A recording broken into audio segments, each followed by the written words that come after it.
Så säger vi god kväll och välkommen till Fyrsta kvinnofinalerna, alltså FM-finalen. Finalen om Färjamästare höjte här i Hondbóltur. Till er och tejpa i Høllini, Kyndil och Neistin som prestar samman här och de kommer av Vötlen nu som vi söker. Geir vart om vi marscherar. God kväll och välkommen. Tack för det. Så lyckas du också så vi tar här nämligen också packa i Høllini och Hálsi och de helt andra kvar gång som är komna hitcha och det är ju en final värdet.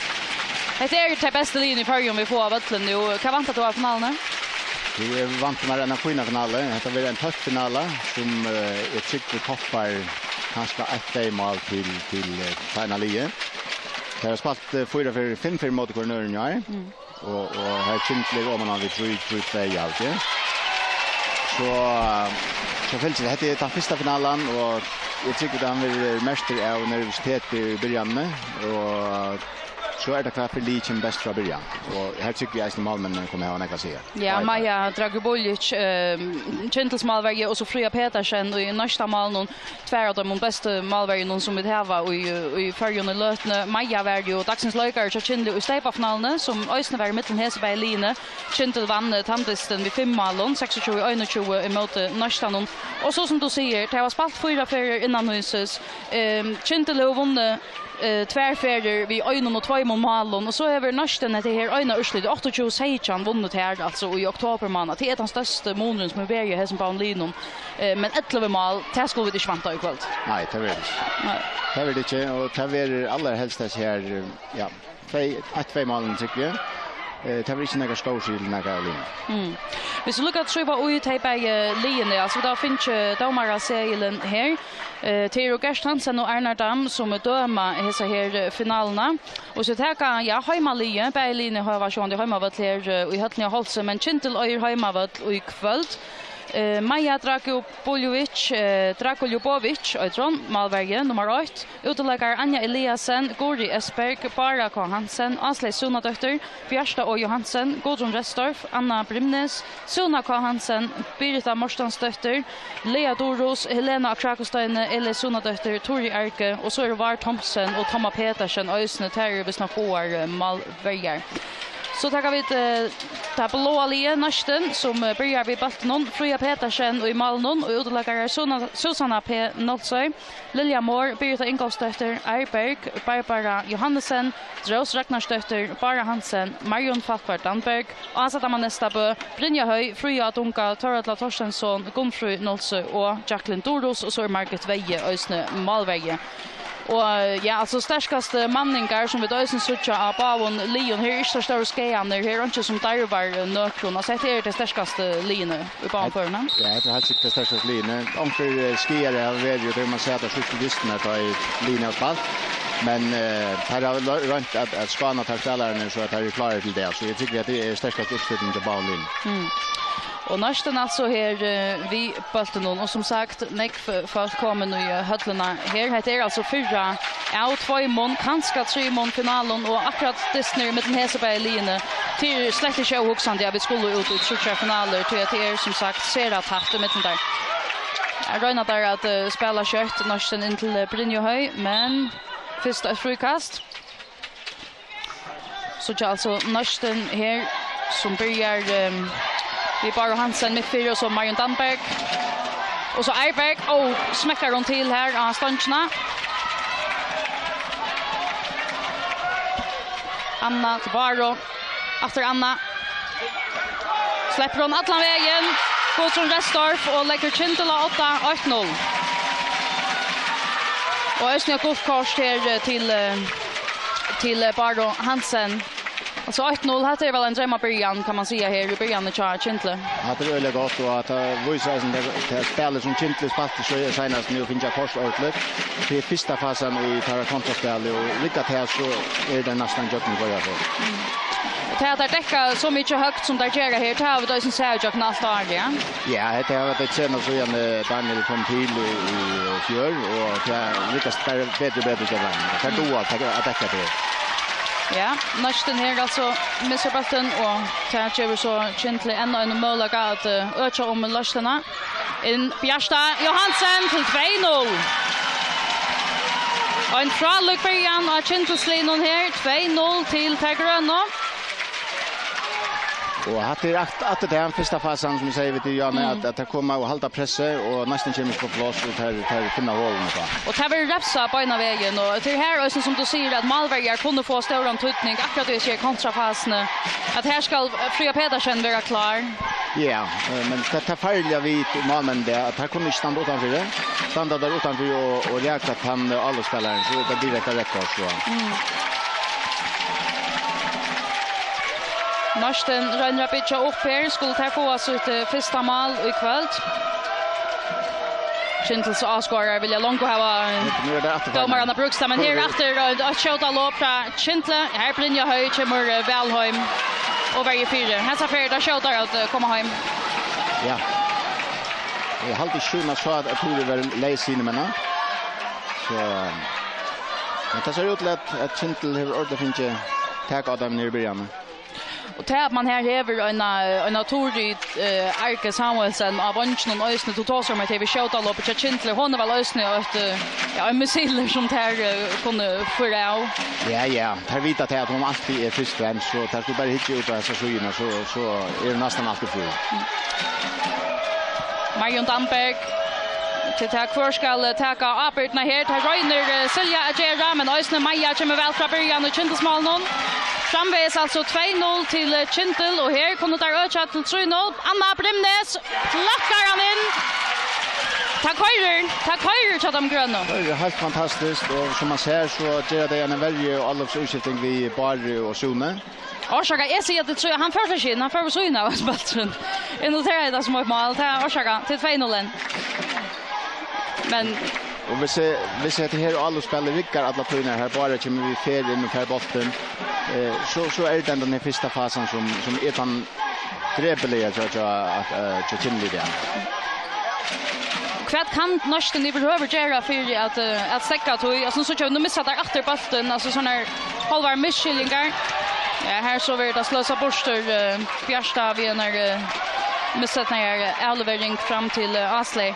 Kan Neistin göra för att de uppfyller tog alltså Neistin är ölig avhängig att hvis det inte gör flytta sig utan boll till bara nu och ta Kyndil täcka så offensivt så har det ringt vi har kommit jöknen till Kyndil där är ölig starkare en mot en flytta sig väl och så må Neistin renna att vi fotlar för att ta i Neistin missar bort.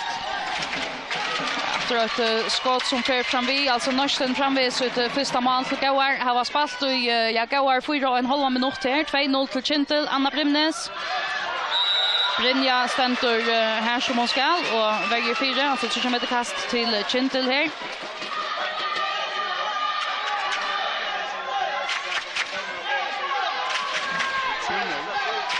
Och så släpper vi det så att Kyndil och till Mara Skipa i all uppspel någon tar vi inte så så näck av här till vi skjuta lopp i stora mål. Anna Brimnes till 3-0.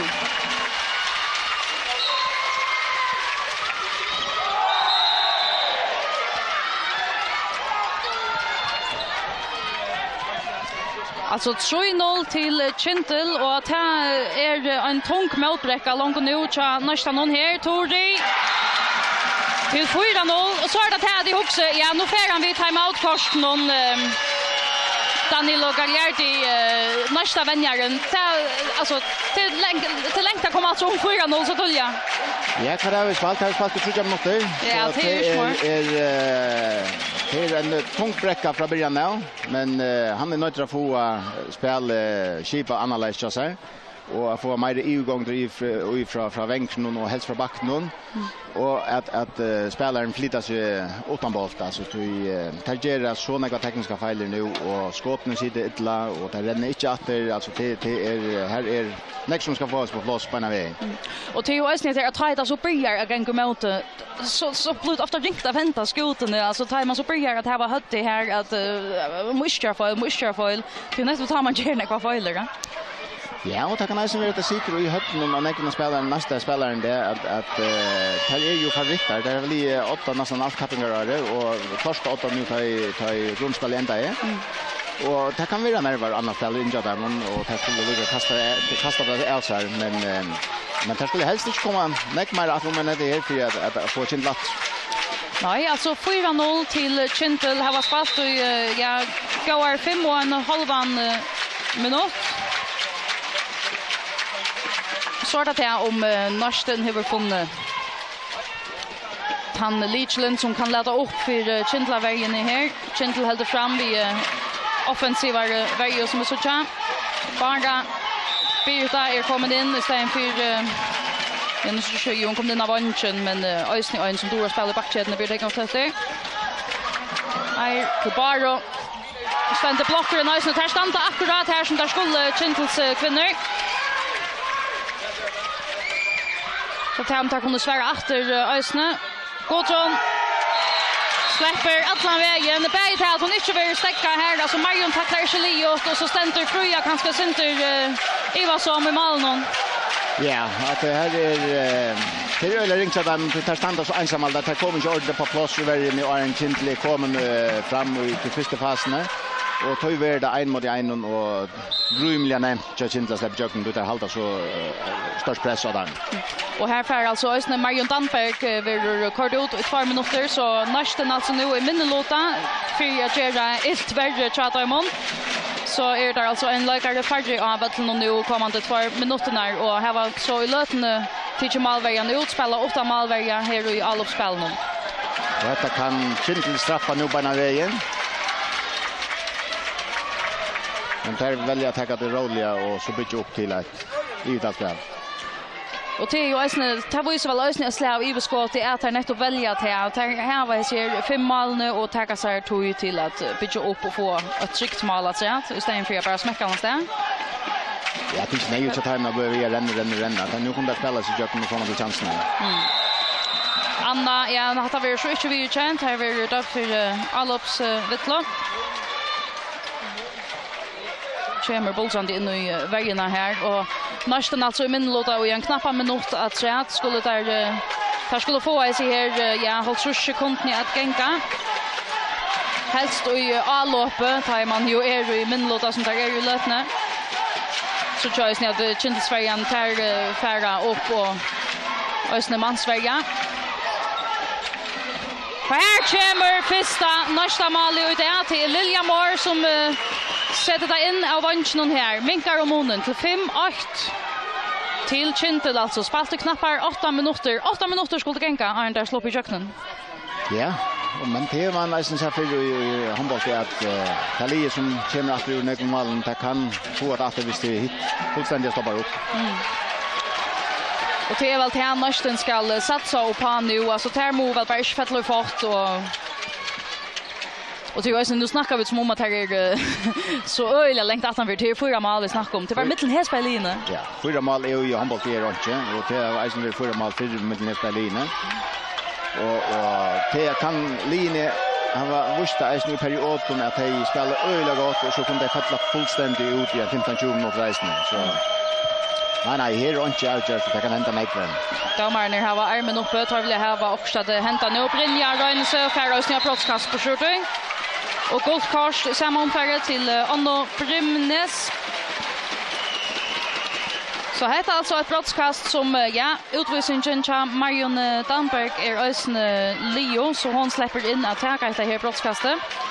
9 minuter spalter och nu kan Marion Danberg alltså minka om månen.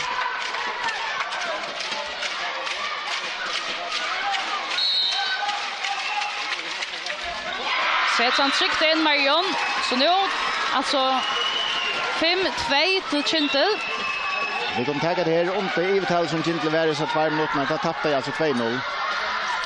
Ja, till Øystein alltså som en lite det tror jag var väl i minnelåta.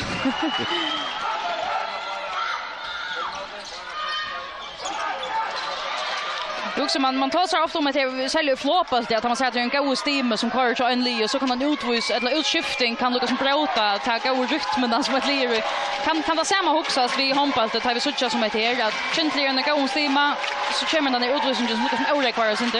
Ja, men fisk kommer time out och så kommer utvisningen så det kan vara där också till att ta orek var stiman till Kyndil.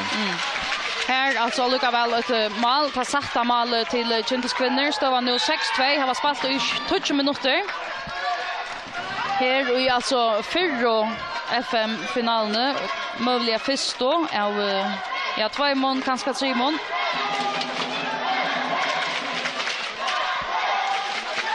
Och Neistin här. Tar lite högt berg upp i Birgit och Marion här kommer så ett längdskott. Maja Värtjen och inte smal någon. Och jag tror för en tisdag som att Neistin har funnit av att de har 4 är skjuta lopp någon. Så just looking like to each Kyndil nu.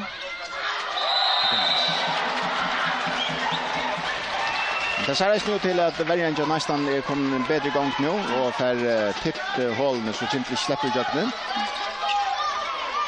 Som är här som får en komma standa rätt, fick och träckt en allopsfall. Alltså ändå vunnit så här bulten här i alloppen Neistin. Birgitta röner att sätta akkurst skipa spel i värsk. Marion och Maja är rösten klar i Kyndilsmalen. Fast jag ganska skjuta näck men hon har reflexer. Ja, men det ser man nästan att Maja kommer väl bättre för att i början än vad fri kommer så. Och till rösten ju samsvar vi stövarna som ju är 6-2 till Kyndil. Så kommer ett kast till Kyndil här.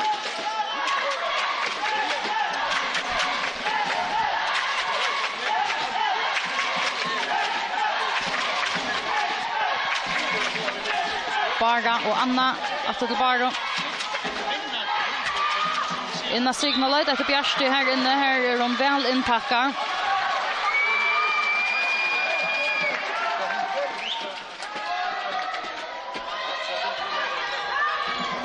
Bara Röjner själv finner oss att han plats i malen här och sätter han placerar skottet så här väl.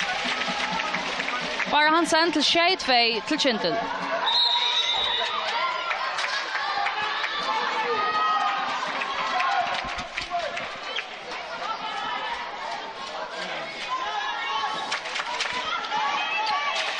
Neistin här i alloppe.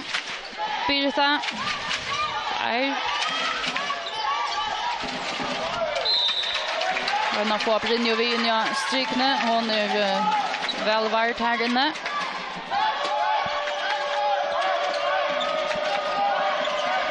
Birgitta kan klara en mot Einar här men skottet ganska synter för kolla för sen tror jag med Kasper den gått efter.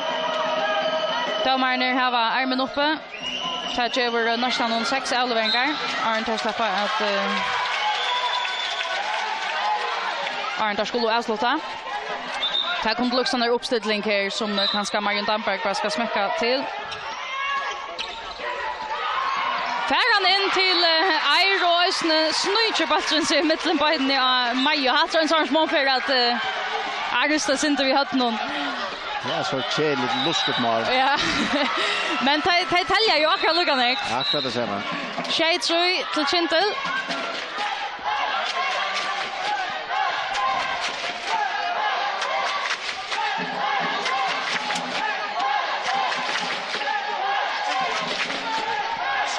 Han var spalt i 13 och en halv minut här i Fyrsta FM-finalen i mitten Kyndil och Neistin stövan. Alltså Shade till Kyndil. Finko ena grått bättre början än Neistin. Hissa senaste lötna är och tar blav och nästa kvinnor alltså räknar sin vi efter och kommer bättre vi i spelet. Anna Brimnes. Går som Restorff och så har ett rum till Tori. Njastramine. Där standa bättre nu Neistin. Där arbetar öliga väl nu. Där vill ringa till Kyndil så blir i akkurat det här spelet.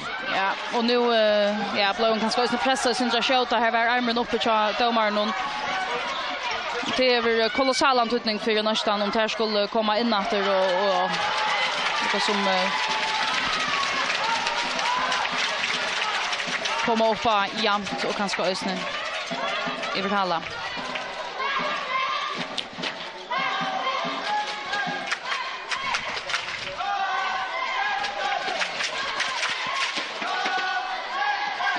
Kyndil alltså i allopi här. Bara Gudrun och Anna i backkedjan. Tori vi in över.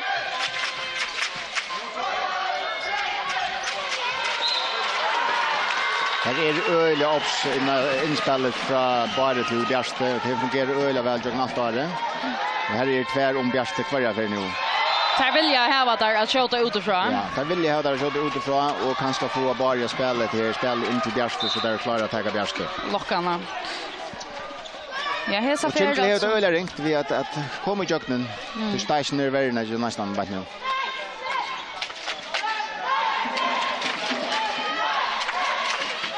Och så neckfriare ut i varje passion och Neistin så spurningen om där kunde omsätta allopne till mål.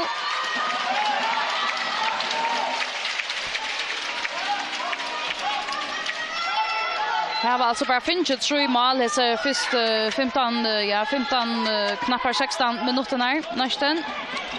Ryan och alla vägen Arberg kommer rösna halt in och förpass normala men på 4 meter kastet.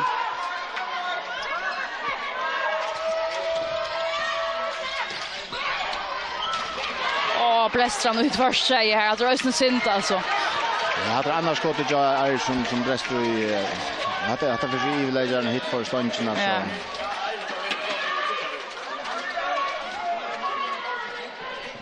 Ja.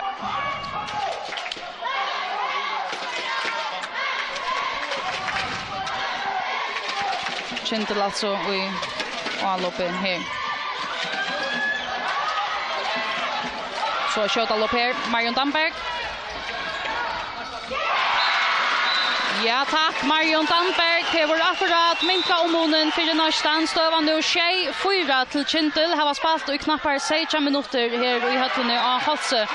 Vi tar nu frasakna vi i utvarsnon. Vi är välkommen till T. Har alltså som sagt spalt i knappar 16 minuter och Kyndil alltså framför vid trimum och Geir Vartom som är vimästare här. Vi kunde ju alltså det var Kyndil som lägger grått bättre fyra men så senast lötna är hur det inte handlar väl så annars så säger väldigt passion. Det är särskilt väldigt passion som fungerar öliga väl nu och det första kontroll som Neistin fick där fick där är nu det sista som det står till 4-6.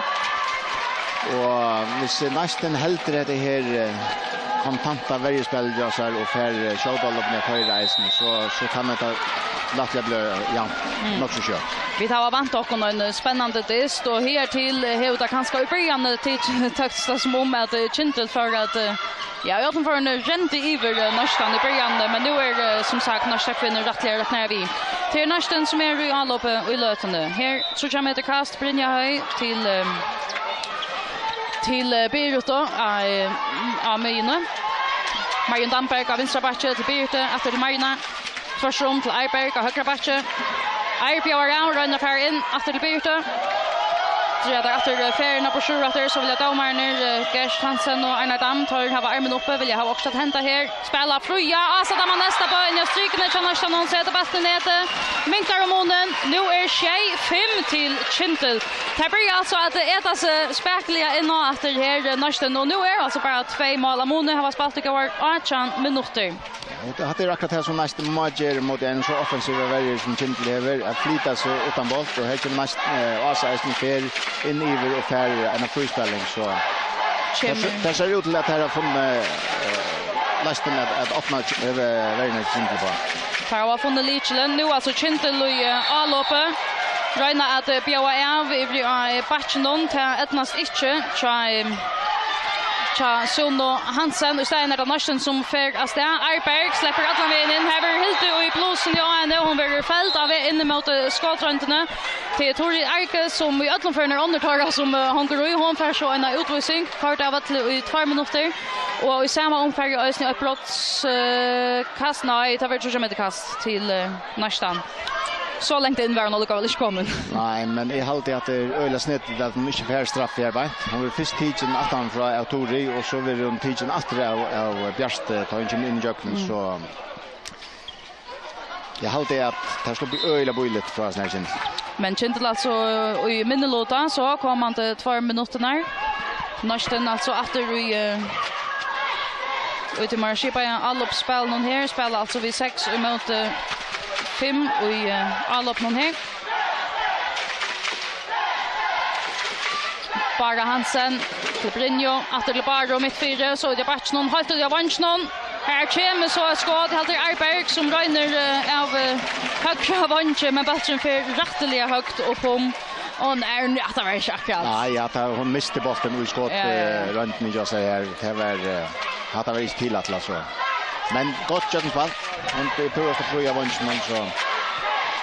Det ser näck jag så gjort nästan nu än vad det gjorde i början. Och akkurat nu en Kyndil möjlighet till Neistin och fyra komma helt upp på jämnt och kanske en ta över hela Kyndil alltså 2 mål av Mone och Neistin nu i Mörlota till Kyndil som är i anloppet. Bara till Sono och det av vången är Fyrsta nu annars vanligt att strykna nu i minlota tyne. Det var inte någon Fyrsta björn för att så med det kast helt ut i vänster sida. Spalt för Sjön Gotron smäcka till men hattar och skott som missar färgerna av en och inte tror lagar cha Fri och Petersen att ta emot vad man chansen kommer i blocken kanske av en och nästan bollen. Neistin i mot alla uppe här. Bara till Mariona. Kyndil finns vägen på plats. Kommer att stampa väl nu och få sig ordentligt runt där. Här var en 20 sekund att se att i minlota Kyndil. Så som spurning om Neistin och kanske gagnuta tatuina i mentar i Mörlota. Spelar ut av vången och hesa för sitter skottet till Arberg. Det sitter i näten och så är alltså bara 8 mål av Mone. 6 till Kyndil. Det här var ordentligt finns rusher efter.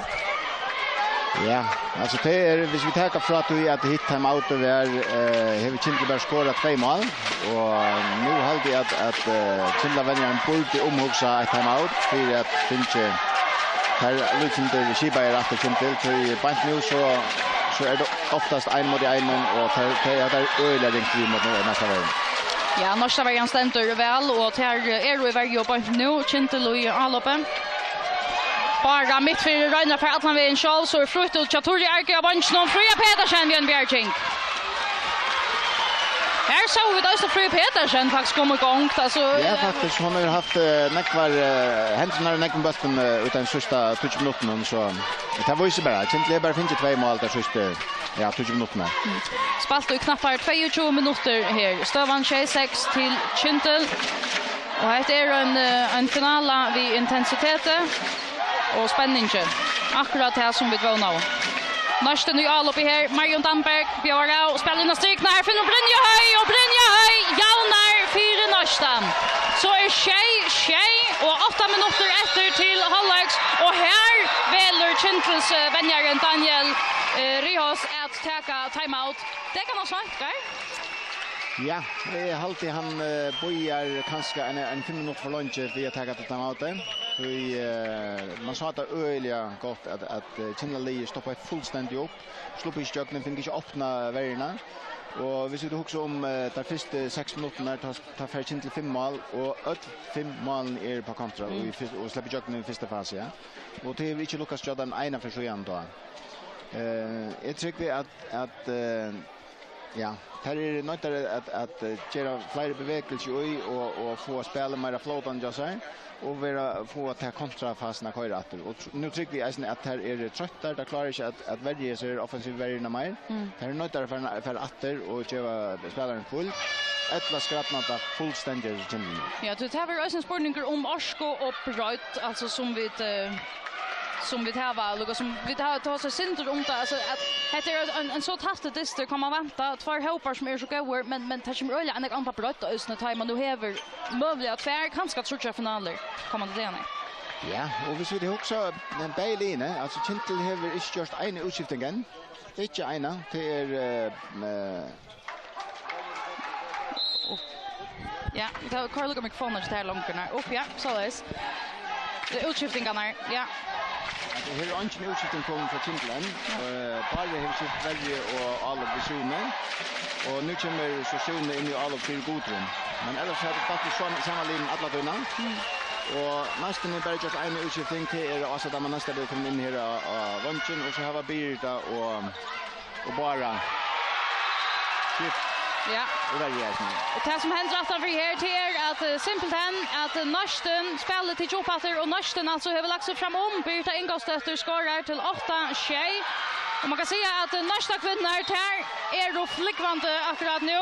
Kommer att i Värjo och vinna så bästen efter beina vägen. Så nu alltså 8-tjej till Neistin till vänt i Høllini och Øysene Neistin i Aloppe nu. Spalt 23 minuter. Och så är spännande att se hur Kyndil kan svära efter och på det här. Att de tar spalt och allt krutigt i början av dysten. Livs och spyrst, Birta Ingolfsdötter Tjannarstanon och Bara och Marion i backchetne.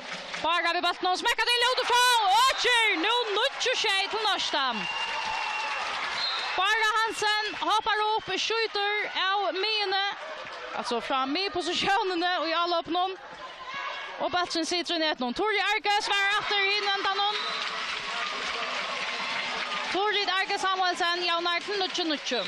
Nu har jag sagt minkar munnen till 8-9. Och nu alltså efter Neistin och i Aloppe. Bara till Birta. Tar på att spela. Så nu har alltid ösning att Kyndil har skiftat Sintemara ut. Här kommer flera nyckelökare in och Alie. Ja, nu är det att det är Bernatro i en 6-0 varje faktiskt. Här Gori kommer in för Anna och Birta i Eisen kommer in i varje. Birta Ingolfsdötter Tjannarstanon hon rönner att prata i köknen, rönner släppa till skott och färre brottskast av en till nog Bjärsta. Johansen, Lisebarn Kyndil som kommer att stanna ensamma vid henne och drevarna så vissar in i Maltöjen. Det kostar alltså ett brottskast. Och till Marion Damberg. Så kommer Luka en liten styr och här är nog akkurat avbalt någon som hon huvudpilka av nu. Marion Damberg, Maja och Kyndilsmalen. Marion sätter bollen i nätet till 28 till Neistin. Renner alla vägen hem vid armen uppe. Kyndil renner svär kött efter finna Bjärsjö in i strikne. Hon är väl inpackad. Tar vi 3 meter kast till Kyndil. Anna till Suno. Och Bara. Heter alltså Allops Chetan Chai Kyndil som är kommit in efter bägge Anna och Bara man var farna ut i vägen i Janne. Och nu alltså in i att Allop någon. Bara, nej, Anna Brimnes till Suno. Abachnons skjuter. Här tycker Fria Petersson emot det, men här är det brottskast till Kyndil. Och så ständer in i fältet någon vecka så i Suma för Göknen. Ja, ett brottskast till Kyndil till Anna Brimnes. Detta första av Sunnonslä i kväll. Det har spalt i 25,5 minut. Stövan. Och pressar i stången att straffa och så tänker hon till Toren själv Anna Brimnes och sätter hand i nätet. Hon körde kött out, tog skottet, tog brottskastet. Klaffar han i stången och hon häppen att Toren kom bant ut till henne. Hon så bant till henne och nästa kvinna är för senare att komma och tänka den här bollen så. Det var helt för henne. Anna Brimnes alltså minkar munnen för Kyndil, 8 mål av munnen. Neistin av 8-9 och till 4 minuter efter till halvlek. Neistin i Aloppe. Bara. Till Birta Ingolfsdötter styr upp. Maja bjärkar in i Kyndilsmalen och så finner där Torri Arke och nu färdig köta lopp och loppar upp hon Fri och Petersen och så är det återigen. Tutsi.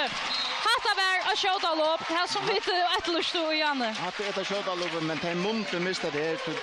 Asle tycker spelar in till Bjärste först. Arin och spelar fram till Torri och det är faktiskt en poster för Nekva vännen. Det kan kosta. Ta så vet ju om brökpassar av sekunden alltså det ska gänga som så kött som vi rör till fram. Neistin nu i Aloppe här. Birta Abachnon till Mariona mittfyra. Smäckar ett ränneskott av Sten Marion Damberg men det är väl och högt för och på målet. Maja sänder bollen i spel efter Kyndil nu i Aloppe. Anna Brimnes spjör av innan mina till Baro. Tvärsson för Sono. Och här renner hon sig bant och i nästa vägarna efter tar standa här som där skulle. Ja, det är öliga kompakta vägar och det är inte Kyndil att bråd i Göknen, det är det.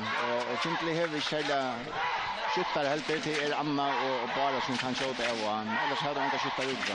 Så kommer det ju att hänga av dem som alltså ta det där som Anna är en av dem här röner hon men Marion Damberg kommer ut tacklar tror jag med kast. Anna Brimnes Ja, Jero Neckfet, Anna Brimnes, tar ju nästan om möjligen. Färra kött fram, tar vi något där kontraspel det så här blir det ingångsstätter runt från vi.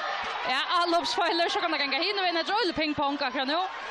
Sända en shot on ball fram, Tori är färden och hon lägger Kyndil fram om matur.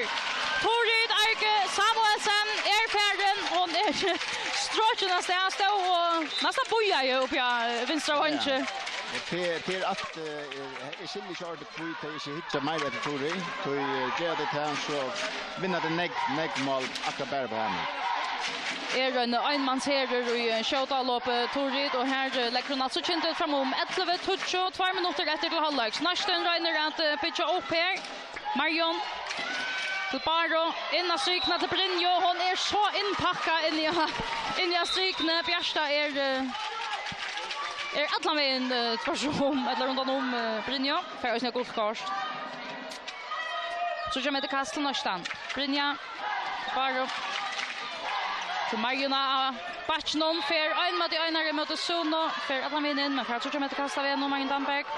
Så kommer det kast till Neistin av vänstra sida.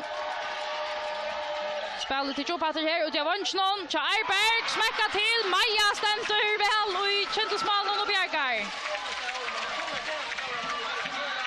1 minut efter till halvleks Kyndil här vi möjligen för att öka omlösna är framför vi Öjnons. Det var en 11:20 och 20 trillrunder minuter spalter. Så det här kunde där komma och på här ser tvåmålslöslarna efter 4 halvlek. Det är stora mentala antydning ösnen nu. Men jag kan säga men det är helt säkert att nästan färdigt och alla bara säga att Arne halvlek guys. Jag tror först att det är gänga i en 4 sekunder så att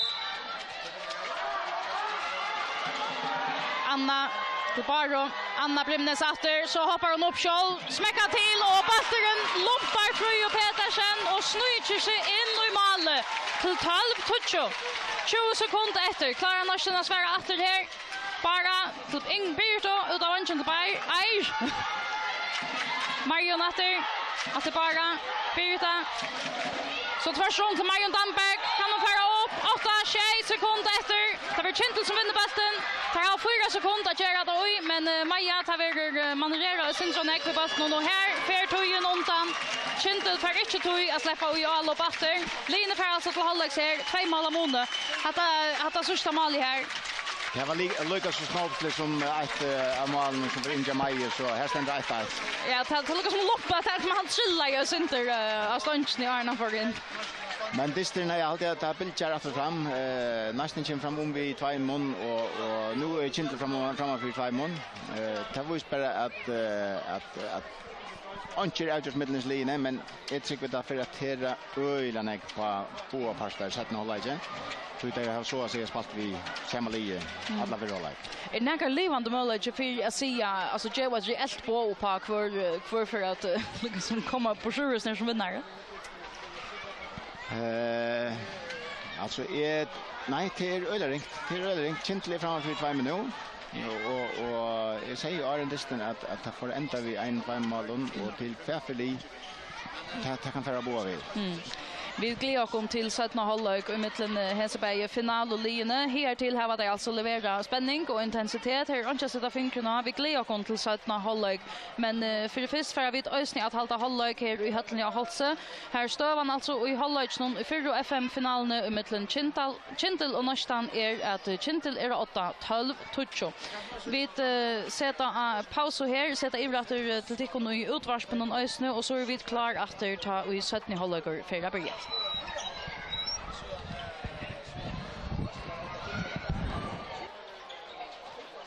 Gott.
Ja.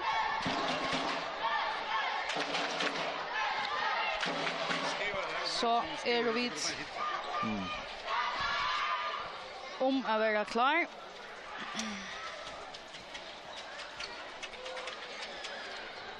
Till 17 halvlek.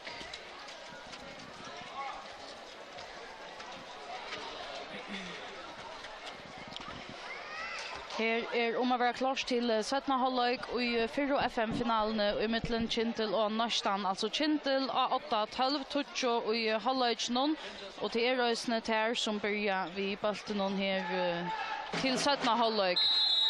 Finko en öliga goda början på testen Kyndil.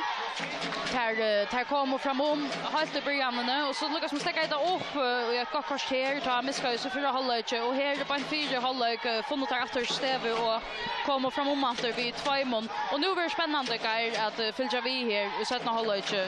Bäge för att få över täcke kanske vet det.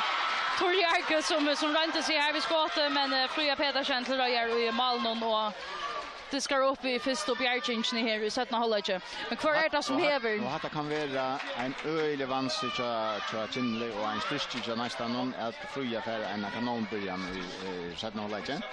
Hvis hon först kommer igång över skotten heit så hon öjlig ringt så det. Ringt att stäcka till åter där hon kommer igång. Det ja. Neistin här i Alope. Marion Damberg har bollen i backen. Kommer vi hotnatök vid Björsta Johansen för att söka med kast här Neistin. Spelan av höger sida till Transformator till Marina. För Scholv och Jackson Marion Damberg och här kommer rösten Maja Dragovovic igång och i Kyndilsmal någon bjärkar skott någon.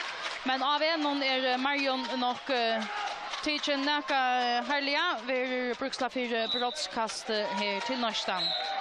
Och så alla bankeren tjej Kyndil och snöt golfkort. Ja, här kommer nog några borgerliga år från Daniel River som kommer inte Thomas väl höra på. Det är 24. Brottskast är Marion Damberg.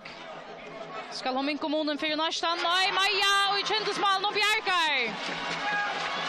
Maja Bjärkar och Tamersra står framvis ett halvtouch. Kyndil här emot Alope. Anna Brimnes för Atlanvägen och vi stäcka och hon ska skjuta för 2 meter kast. Nästa variant kommer nu på plats här och Kyndil röjner så i stegen. Apríl. Knappt 2 minuter spalter här i 17 halvlek. Alltså 2 mål av Mone framvis. 12 touch till Kyndil. Anna Brimnes spelar vi Torri Arkeösne. Så inom mina här är Bjärsta kommer ut i rundgång. Så har det Ösnesund och här är nästa variant världen för vippabollen in i målet mot Fria Pedersen. Hon tycker emot och så ett spalt nu så spel. Neistin fram och Jalop. Marion Damberg. Bollen ändrar ut i avansen och Liljomor och hon för in och sätter bollen i nätet. 12-11. Lilja, alltså som är fightat till kan 2 skott och 2 mål till när vi. 2 skott 2 mål, ja. Och minkar alltså om Monen här nu bäst 1 mål av Mone. 12-11 till Kyndil. Och Kyndil vinner och i Alope här. Bara Hansen mitt 4. Hever Suno av Batchenon och Anno av hin Batchenon. Så Torri det av Vansnon innan som innan till Anno. Suno Hansen röjner sig i köknen. Här var hon fält av enon. Brynja Höj tacklar henne. Vet inte om det är kommer i mitten där här. Och så ett skott från Anno Brimnes som kommer i blocken och lumpar Fria Pedersen in i målen. Så är det 2 mål av Mone 13-11 till Kyndil. Neistin röjner att göra kött av genom mot Sverige här. Arberg kommer släppa ett skott. Kyndilsvägen är kommande på plats. Här var man så upptagen när jag kan hända ut i batchen att skottet för lumpande i mål. Neistin och i Alope bara mitt 4 ut av batchen till Eir. I högra sida så Marion Damberg kommer in 4 här. Smäcka till men skottet kommer ut efter spel och så ett kött spel fram till Torri Arke Samuelsen är som ett projektil färden fram och ökar till 14-11 till Kyndil. Och hon är alltså som förstrukande alltså. Här är inte gärna att hon är färdig.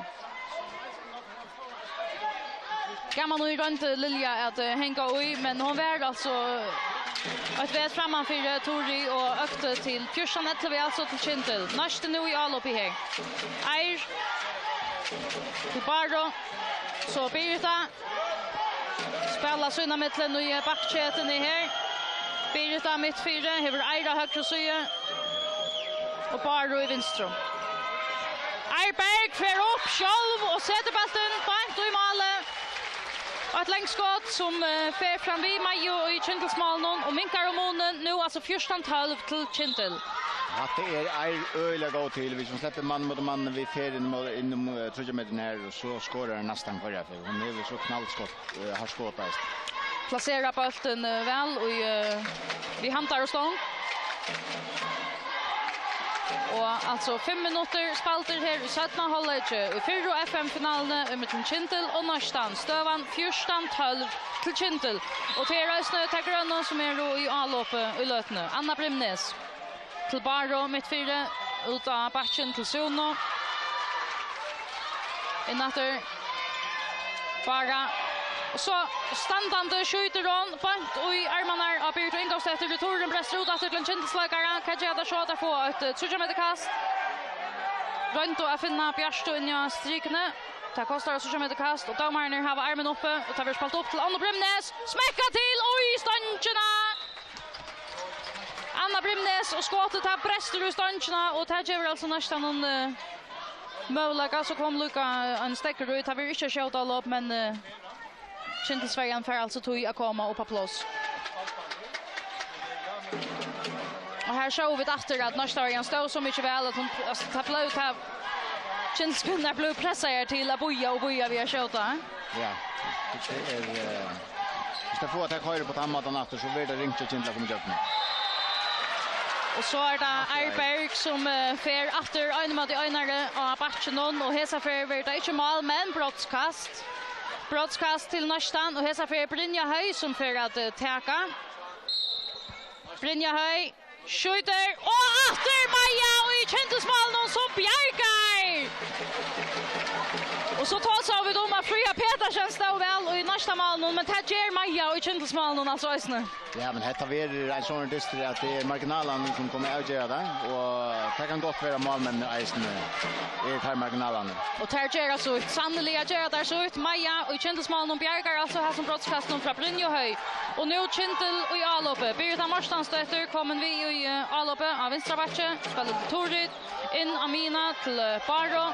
Stäckar, lejtar efter Birgitta efter. Så kommer Birgitta upp, skjuter på inte platsen. Och så kan Neistin för skjuta av Lilja Måre för nästa i högra sida.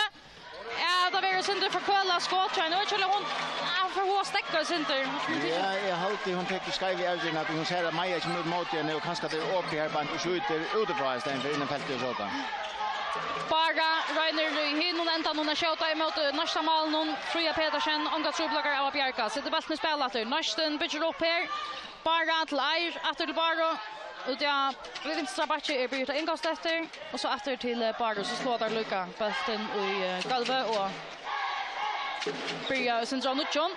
21,5 minuter spalter här i 17 halvlek. Stövan alltså 14-12 till Kyndil. Och här är det ju så att målmånaren är irrelevanter. Han är ångan tutning till huvudtutning att vinna händan disten.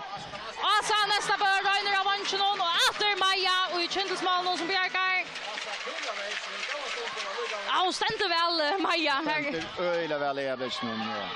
Att det kan vara utgångsläge för Kyndil. Ja, 2 mål av Mone och alltså Maja störspelande i Kyndilsmålen i lötene. Neistin Reiner att skjuta i köknarna här till Utiskikinche som missar där östra batten. Och så efter Tori färna steg i vinstra sida. Släpper Pura.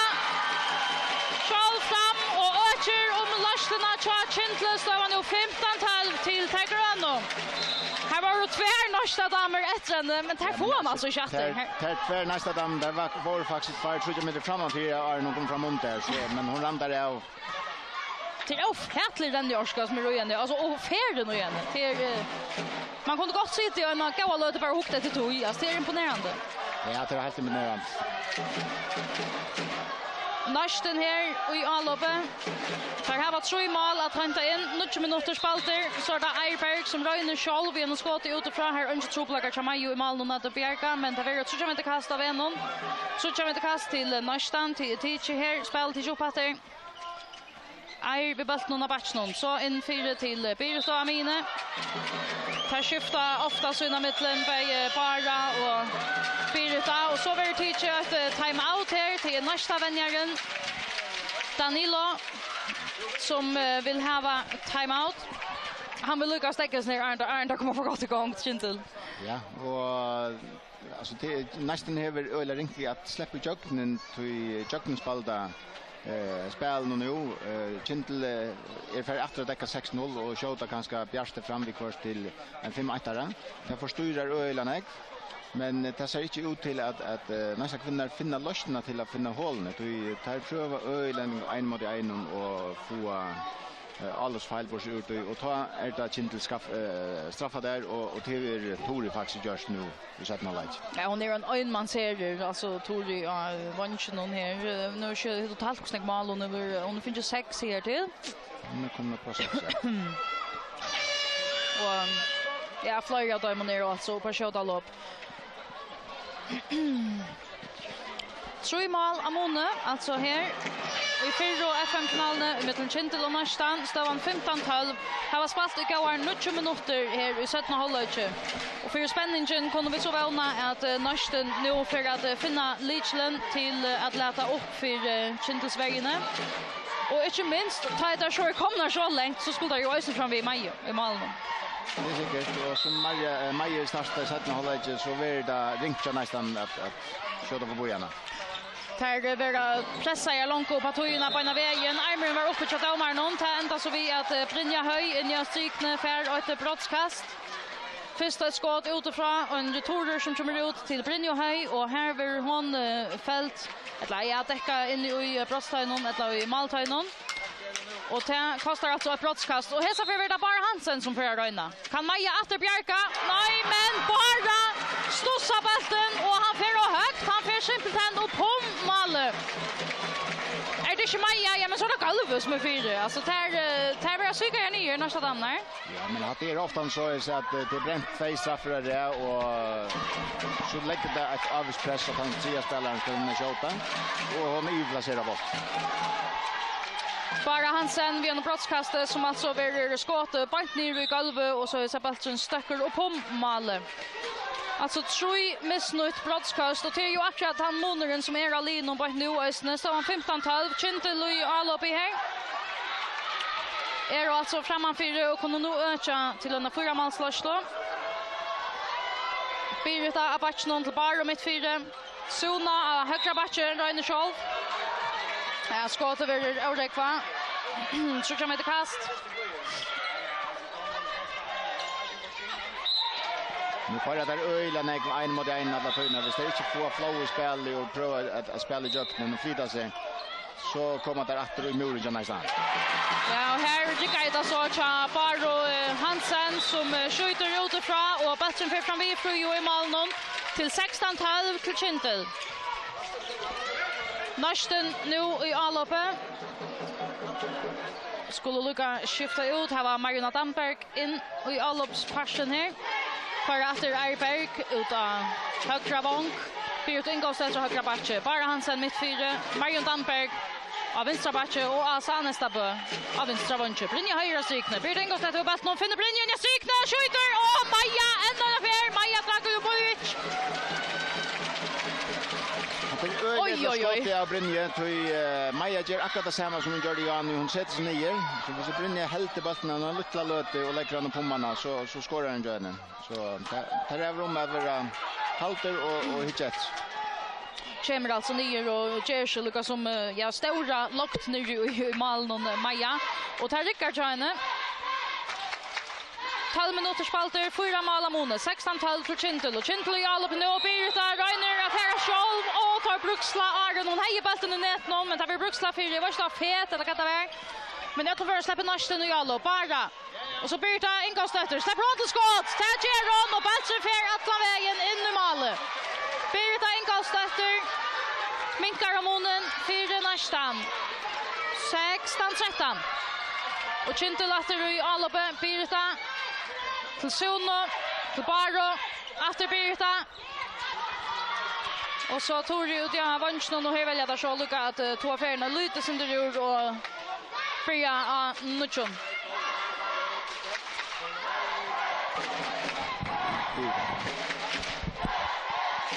Knappt 13 minuter spalter här i 17 halvlek och till alltså Kyndil som är 8 och till Kyndil som är i Alope. Här Reiner Sona ser vi genom skottet. Fria Pedersen tar emot men här Östenbruksla för så kommer det kastet. Bjärsta till Suno. Till Baro, tvärsrum till Birta, efter bara mittfyra så där Birta kvar ska bjära här tar Birta måste sätter så fer. Ejne mot Einare och skjuter fram vid Fria Pedersen på målet 16-13 till Kyndil. Bara och hinner inte någon till det här ute boar bara Hansen till Islanda skilla alltså men bara kan nästan någon fer här och färsar ut så kommer det kast och för Kyndilsvägen. Birta ingångslätter till Baro. Efter Birta tvärsrum till Marina Damberg. Birta efter avansen här i Eirberg. Marion Damberg. Och så letar hon efter Brynje i stryknen. Här finner han inte. Hon är simpelthen och väl värd. Alltså till att jag kunde det här. Också Östensson som Marion Damberg. Ja, Marion, hon ska ta, visst hon ska få mer på sig, så ska hon ta mer vara mer en man ser det som hon plear att avgöra det styr på.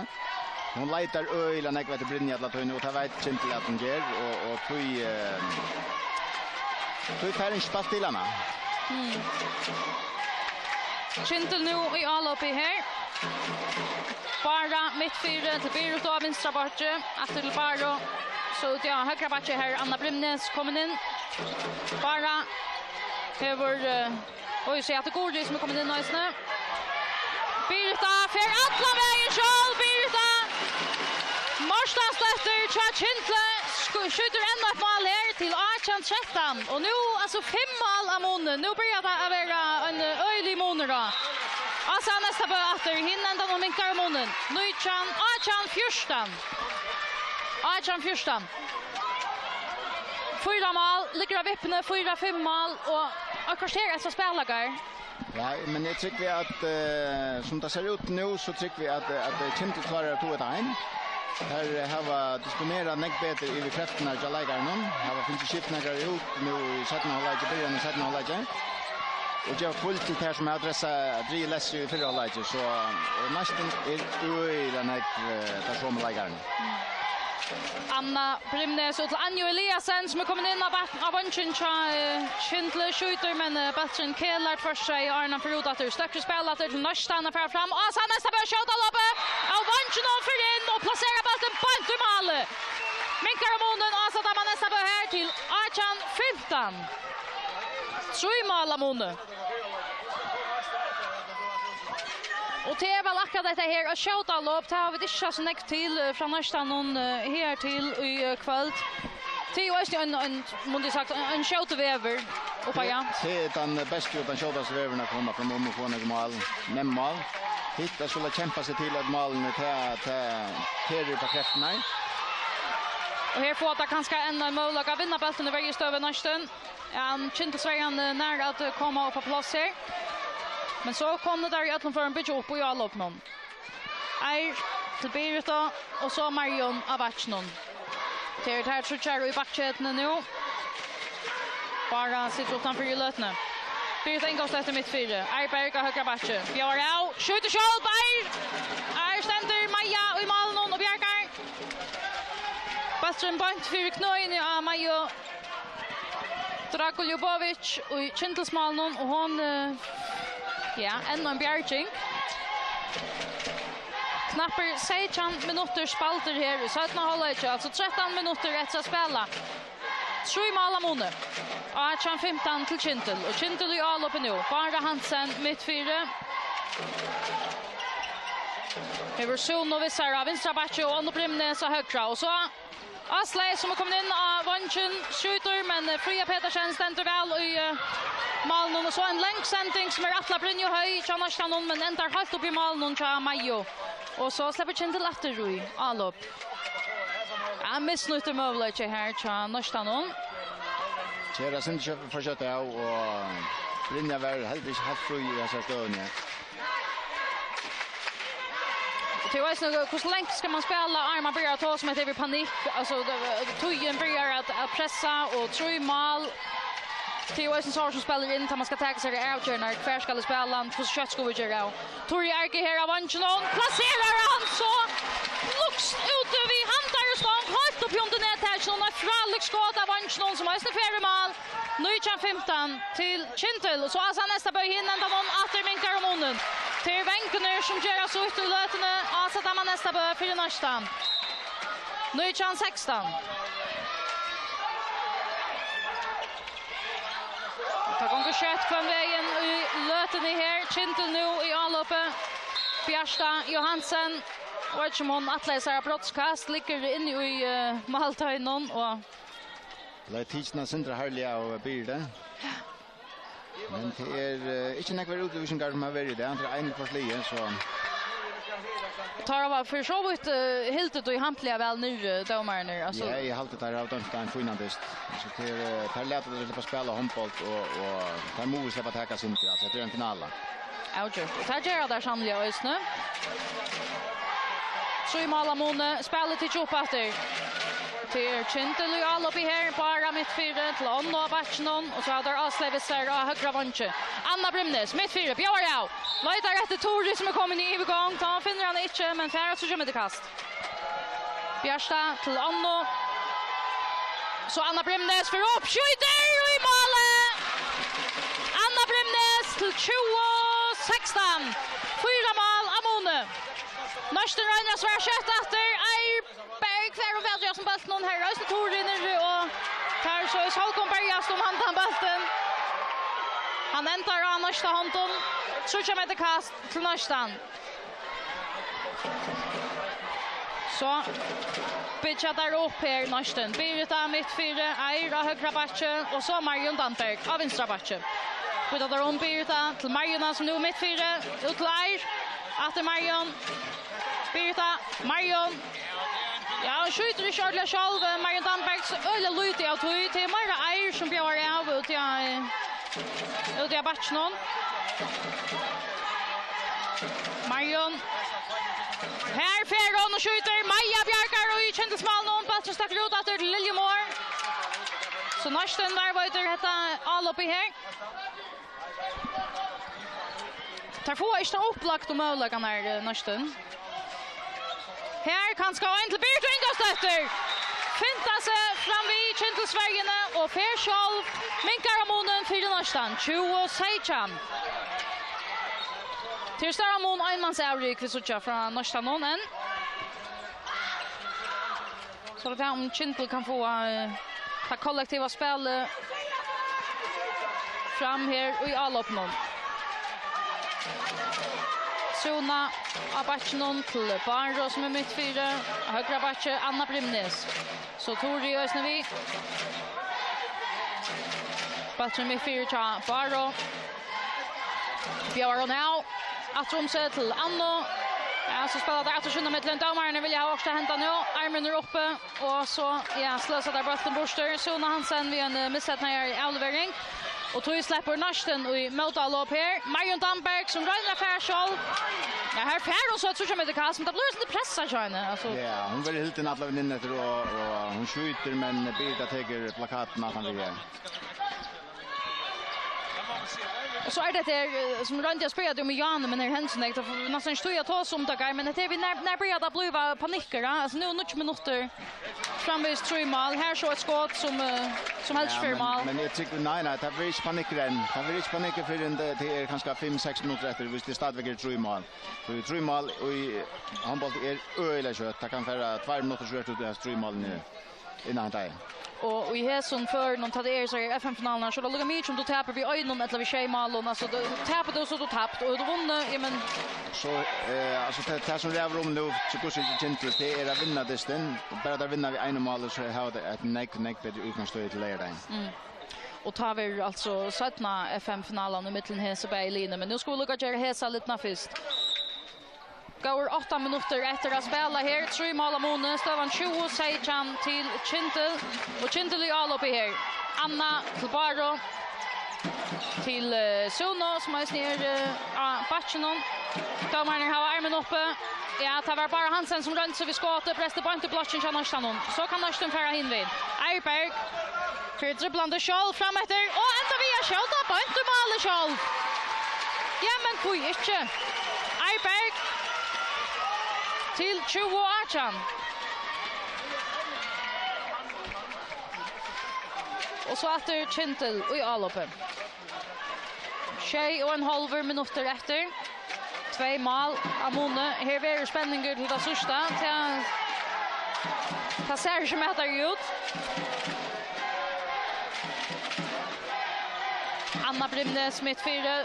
Spelar ut av vänstra back till Suno i Vrom. Så jag var inte sån här alltså så att det skjuter och Fröja Pedersen bjärkar vid foten och hon beklar hon av vännen hon slår i golvet trackar av bollen ner och beklar foten helt igen. Det så spöjna vi en oj hon fick på nu. Hon bytte då ut Fröja Pedersen spurningen ner om hon hur så allvarsamt att det var Bjärkingen var där bollen för så inte in. Men hon tar sig framvis ner till benen. Spelet till Jopatter. Hon byter då use Fröja Pedersen i nästa mål. Och Neistin nu i alloppe. Tar här var 2 mål som tar skulle inhämta här. Och 6 minuter att göra då i. Så Kyndil är nu om att hänga i. Det är senaste lötna och dysten och Neistin. Marion Damberg bjöar av för Kjall. Maja i mål och Bjärkar. Har inte talat om Bjärkingen någon som Maja. Och nu står ju en fantastisk kantist. Bara Hansen ränner hinvägen. Släpper halt till skott men vi är orätt kvar av en för 20 meter kastskott och förresten fram vid mål. 20 meter kast till Kyndil. I bestod hos klar Fröja är i mål. Hon ser faktiskt ut att ha sin dristen.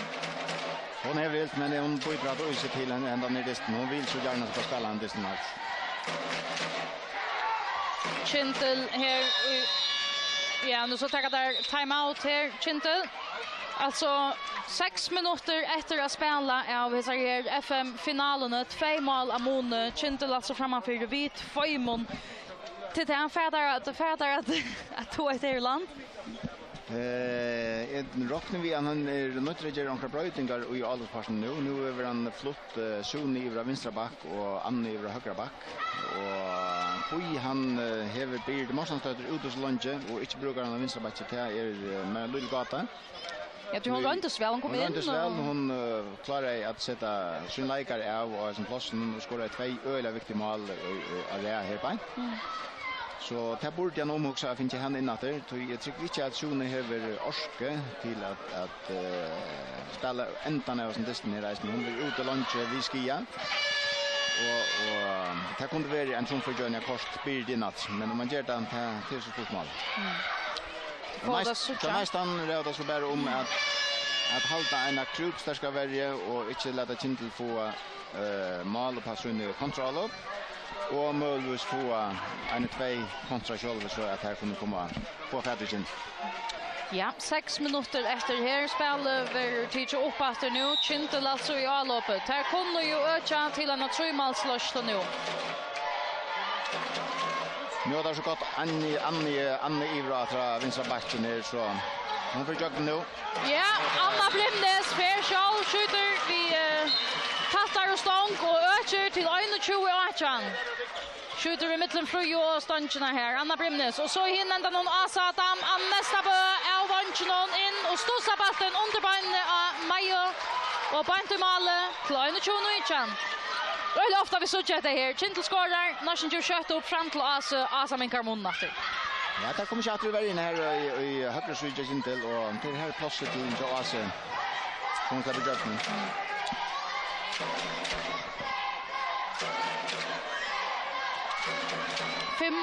Går 5 minuter efter att spela. 2 mål Amon. Kyndil alltså i all uppe här. Anna Brimnes. Spelar vi Anno, Baro och Suno i backchetne. Kyndil, Anna mittfyr här vid bassen in till Bjärsta och finner han strykna och Bjärsta skjuter. Bassen i stanchna och brottskast till Kyndil. Och Brynja höj ut i 2 minuter. Oj, hatta kan vara dårst. Hatta kan vara en utrustning, men det så vi det ju andra tar utrustning till var uttalt ta tappet där till Ilex stöna vid 2 minuter. Så det händer ju att nu Anna Brimnes i brottskast här och hon ger så ut sätter bollen fint i målet till 22-9. Och så är det här. Nu ska Neistin välja fota sig. Här är i minneluta kommande 2 minuter. Här har vi knappar 5 minuter. Att innan ta hesi här 3 målen. Nu spelar Neistin med onkel målmannen. Här teacher fri och ut och spelar alltså vid 6 allipar hon eller utläggar hon fram i allop någon. Men Marion Danberg vill så är ansvaret. Bara han sen för nen att piska henne på slurspel någon. Så bjöd av här. Eiberg. Det var byggt ja, här kommer till att göra en fet Eir och så är det Kyndil som kan svära kött efter Fröja Petersen kommer hon på plats i mål. Ja, hon får halta sig vägen in i målet. Vändgarläge häver sig bättre där och hon ser ut att ha en kvar på in och Fröja Petersen. Men hon kommer på plats och Kyndil istället för att skjuta all upp ett Mara Skipa all upp spel upp. 4 minuter efter 3 mål av Månes. Det var 22-9 till Kyndil. Anna ut till Tori. Pura Fröja vann och sätter bassen ned. Tori Erke Samuelsen till 23-9. 4 mål av Månes. Minne än 4 minuter efter. Är vi ho att säga. Hetta för att smaka väl till Kyndil nu. Här får det som inte månen. Är det bättre ingångsätter? Ja. Men att tog den alltså onta nu går. Känner inte någon. Nej. Helt inte. Nej. Här kunde nå den, men det kräver lite hårt arbete och där skulle jag vara helt här i förra kontrapass.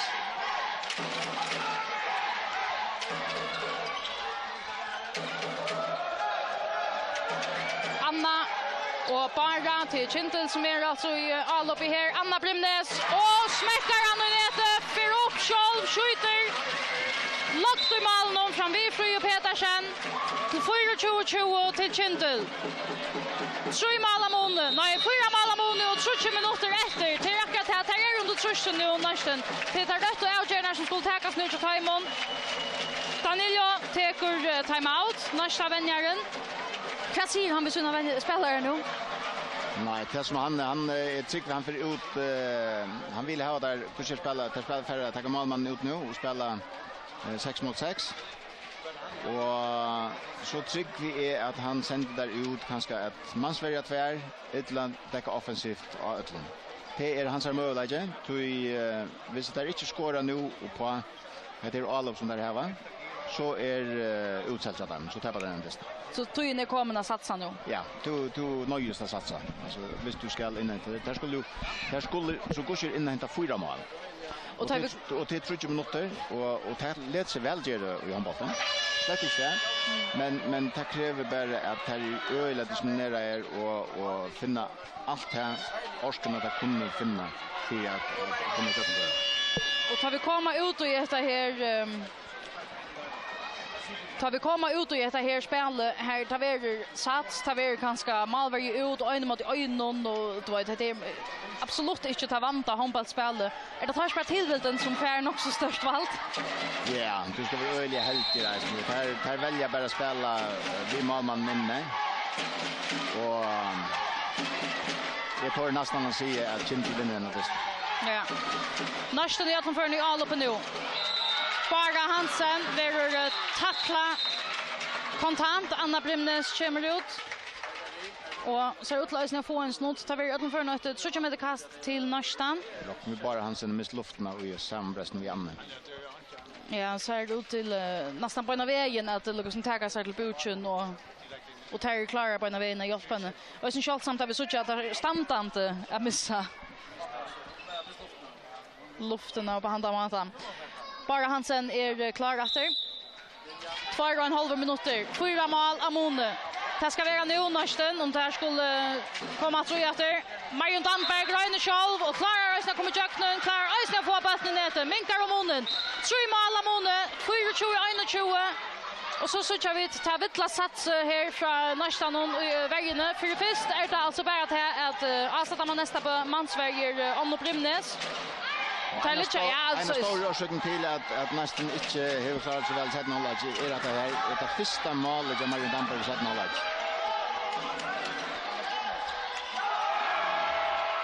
Suna Hansen broderar sig vägen, alla vägen och jöknen nästa vägarna och sätter bollen i målet att han fyller fri och Pedersen ökar till 25-21. Ett hårt jag säga att detta för att vara en Kyndil-seger.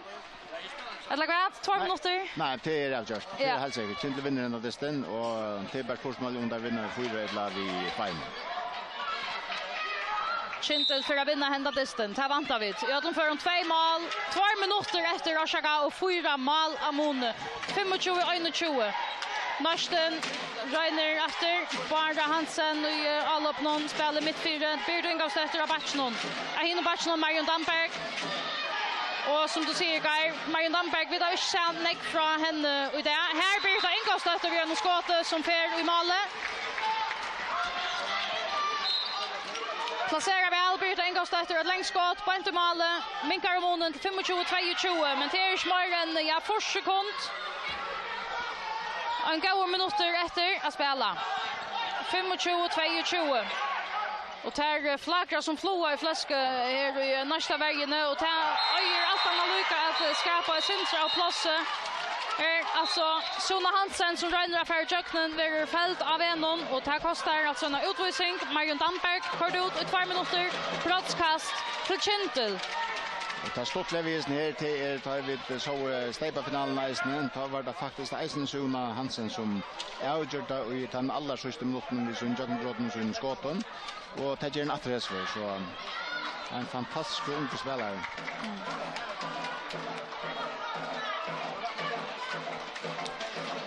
Anna Brimnes vid brottskastet. Fria Pedersen i mål. Någon Bjergar! Fria Pedersen! Hon är så inte givet skarven iver, men nu ser domaren att brottskastet ska takas av Nutjum. Jag kan hälsa att den nästa lägare är färdig att tulja in. En nästa lägare som är rummen för tulja in och en skott i överslag. Och tog skall att takas om. Så Anna Brimnes fär en möjlighet för att manifestera hända ner siren till Kyndil. Brottskastet till Nutjum här. Anna Brimnes och hesa för sitter bassen i nätnon. 26-22. Och har 3 sekund efter att spela. Så nu är spårningen bara om Neistin för pinta om urslit i här till för det så ut fullkomliga lika mycket. Men hessa senaste 30 sekunderna till skulle bara gänga. Neistin i all uppe här Birta ingåst efter tvärsom till Baro efter Birta. Efter Bara hoppar upp, skjuter och ja, räkar i målet bara Hansen. Kadjever Kyndil en möjlighet att 20 sekunder efter Kyndil av en igen i all upp. Här var ganska skont, färre Lukas Matlar jockande. Ödel Sujan här, Kyndil Sujan i Høllini. Hon har rusht sig. Torje Erke Samuelsen vid senaste skott. Nej, Fria Pedersen släpper att sända det senaste skottet. Det blev Maja det senaste skottet. Här lyckas hon vid pingpong syna mittlen. Men här fer Tojen och Distren alltså lever förra finalen. Vi Høllini Hálsi och Kyndil har alltså vunnit vid 4 mål. 26-22. Samman om tidsjekar, alltså vi kunde ju se annat än att det är uppe på det och spänningen han hälsar lika väl. Ja, högt till ändans. Ja, det är fullt upp på det och jag har alltid att Kyndil vinner i det här och i början av sätten håller jag inte att det skiftar nekvar fuskar spelar in och terberande av linjen på att ta skulle ha till att ta in till ändaskursen. Och det var ju Eisen jag urslut och ta klara att halta vi ser förra matchläsarna som där fick det ta sent i sätten håller. Så samman om det jag alltid att helt upp på sig. Men det tycker vi är vi får att det nu kan det lägga där in men Pascal så nästan vinna för att där skulle ge sig vån att bli förmästare i år och släppa ut i en tredje söndag. Ja, tror att sötna FM-finalen i mitten här spelaren. Hon är alltså askrande lejer kvällte klockan 19:30 till att det är stora FM där i badminton, bordtennis och judo i Høllini och Hálsi lejer dagen. Och Tuschil verður FM-finalen spalt lejer kvällte alltså 19:30 och ta som du säger här har vi Neistin så en möjlighet. Neistin har en möjlighet och det må gänga fullt ut efter någon. Det är inte att för efter en jävla här skulle vinna för att släppa ut i en tredjedest. Och det är enas möjlighet Neistin har. Kyndil kan för göra sig till tals vid att spela en jävla och så är det här förmästare men Neistin är bara ett galtande till att vinna fantastiskt. Och kvart är helt du alltså är det lika spännande ta som i det alltså här var här catcher en sån OCR vi Neistin nu och gör det upp att svänga eller missa det möte. Nej, jag tycker att här skulle gå sig finna krafter omkring tror jag. Och det kan gott vara att här må hem att hitta det video och att det som gänger gäll Jakob. Och hvis man hickar att disken som halt så Marion som plear över toppar utan berande så nästan för 4 mål där och 2 är på straff hon skorar 8 i 17 mål liksom. Och jag vet inte hon ska gå sig finna här stöj fram som hon plear att leverera. Och så skulle hinna alla skulle resa sig alltså inte syntra isen till att Neistin kan få färdigt ner. Jag tycker att vi ringt nästan men det kan låta sig att här vi ser för. Och men jag tycker att Kyndil tar för att det här var lite i uttag och nästan ner liksom. Ja men Geir, tusen tack för hans analyserna ösna. Vi får ränna på samröver vi lajkar ösna. Tack för att du ville vara med här i kväll. Ja, och vi färra att vita Hvonn vi får så att Tori Arke är här och till Brynja Høycha Neistin och ösna. Det kan vara vi kunde få Brynja tvärsrum här på en vägen. Brynja, kom här efter. Nu det stolter alja och sånt där nu ställer vi denna från kappingin någon inne med men Brynja Høy alltså 4 mål kvart ser du till det? Jag alltid rättliga skuffad att det är alla strävar att vilja ta sån och inte bara rikar. Det är alla förstånd. Vad är det som kan sitta åra vad det är som inte kommer igång så det kan efter att här få en näckvätt början en tid. Så ser det ut som att till som fota det kan finna det att man fyra shota lopp någon chata men är det alldeles partiet kan det allt där? Ja, alltså vi där snart någon kafé i alla upp någon och som alltid så showar vi mig här förbanna hetas. Jag gör vi kvar det vi är det annars för. Vi får spalten och det tar som dröbrott i alla upp någon. Kan få det just övervis att lära den. Sånt en halda bulten långt och hitcha till malmannen och annars få tempo upp och ja, så måste jag mer på det nästa. Till en sån FM-final också till känner ju Kyndil väl. Det har spalt 5 för mot dem nu är. Och täljande för tillsammans. Alltså hur så kunde fyra att det kom till ett ting. Ja, alltså vi måste ändå att komma upp på hästen och ja, bara vara positiva. Vi skulle vinna den nästa distan så vi såg just att söndag. Gå ut nu vi tog i Brynja. Så för att låta in efter orsaka till kappgarnetan tar vi då stjåligarna simpelthen. Det måste bara vi känna. Så ett stycke för Kyndilsläkarna för att lova få ankran av Taimon Ösne ankran en sikrande läkare nian till åkara Ösne. Det blir ordna nu förra löte men alltså i medan vi på ett tog kommer vi till öllfören ta samman om här att Kyndil vinner till förra FM-finalerna i möte Neistin alltså vi 4 mål 26-22. Och detta ger man alltså ett gott utgångsstöd till distan lejardagen tar vi sett med FM-finalen lejar kvällte klockan 19:30 som läs här i Høllini och Hálsi. Så var Tori Arke efter här. Tor rymte Tori, tog en galla. Sorry. Att jag tapsade. Hjärtligt att locka vid sektionen. Tack för det. Tog en parselig sannolikt efter här ikväll. Tog först rundet rättliga höjta. Vi talte i vad ska det vara? 6-8 mål ganska. Det är sjukt. Det är okej. Ja. Eftersom man inte man kanske annan vara nökter, men vad kan du säga om vänta serien chatta kom? Jag halte att det som distrin löser öliga väl. Att vi där fyra går extremt väl och så ska man lyckas som få att isen är värst ja och vi tillte ju också öliga väl till avtalar i det och som jag nämnde i för Marianne att här är det Sean de Löter det någon här man inte pikar ja? Men i allt vi då ju öliga väl att vara utoj och som så jag finner slätet där och så var vi bara nöjda till att ta oss samman och ta gjorde vi så för att jag vunnit så 4-0 här i ändan av Hållika och ta ger det boost och det är så ösnigt att ända vinna ändan disten här ta ger väl sagt hans ösnigt boost i mån till finalerna lärkvälde självande så det nu vet ett fett framför det. Men det är så inte det är mer det. Det vill säga vi har spalt en fyra halvlek och nu manglar vi liksom 16 halvlek. Och det är inte bara att nu får vi inlägga det och så vinner vi tur för match alltså lätt inte. Vi skulle få armarna ner att det beina vägen och att vänja och fyra gånger till lära. Hur så färdigt där för det kom?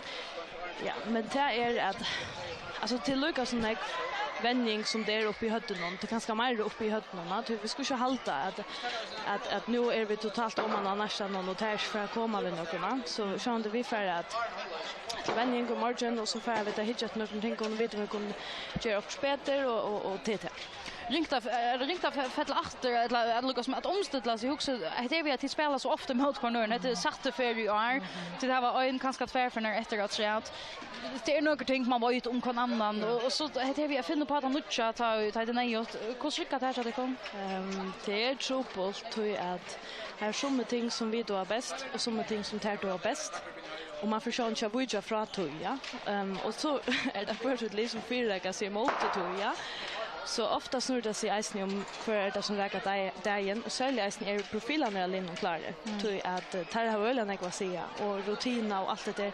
För var det ölen jag pratar om onklig men det är inte så långt vi har spalt så när kvar att vi kunde bo samman vi känner så väl. Och tid så jag ösnade ut till att få rättliga neckvar lökare i spelet där så jag ber till Morsanstöt att komma in göra några tuttingar mycket mal går Jesper som ösnade in till vi där att spela och på såna lökare som gör lätt. Självande alltså det som vi det är så häpnar ju är att det här var det här bort någon som kunde komma in och bjöa upp och slia tror att det är så att säga och göra att spela trusman för spela trusgåan så sånt att lägger mo ha på Hálsi och ångar det bättre att det som kommer in inte reast att det lukar som trackar karaktär det tar väl man nötter till att man är nötter till att hoppa på att allt liv presterar och isen där bara som vänjar ödla och tar lika väl väl det. Ja men Tori Arke Samuelsen kan inte att lukka vid färgmarsar höjt någon men färger kunna ta lära det. Ja till Atlanten. Det är allt mer vinna grepp ner. Higga så. Gå ut vi tog och jag tror inte lukka vi ner förra finaldisten. Tusen tack för det. Det ser alltså Tori Arke Samuelsen Kyndil och här alltså självsagt väl nöktar har var vunnit här fyrro FM-finalerna och Hondbóltur. Finalen ända alltså vi 26-22 sikre till Kyndil. Södna finalen var som sagt spalt lejarkvällte klockan 19:30 och tar vi sjön efter till Röjar här i kringkvarten. Vi tar ösnet till Röjar om en halvan timme tar vi utvarpsfrasökn ur Västmanna. Här förra mansfinalen är vi spalt mellan VF och H1 alltså om en halvan timme klockan 20 och södna finalen är alltså kvinnen och mannen var på spaltar lejardagen och om nejot så var det trio FM-finalerna spaltar sondagen. Vi får tacka för jocken ur Høllini och Hálsi. Här Kyndil alltså hur vunnit fyra finalerna till kvinnor. Här är utvarspen någon garvart om vi mästare och frasofolk Maria Siskasson Nesa och så fotografer av strömmingen och Hans Erik Danielsen. Tack för ikväll.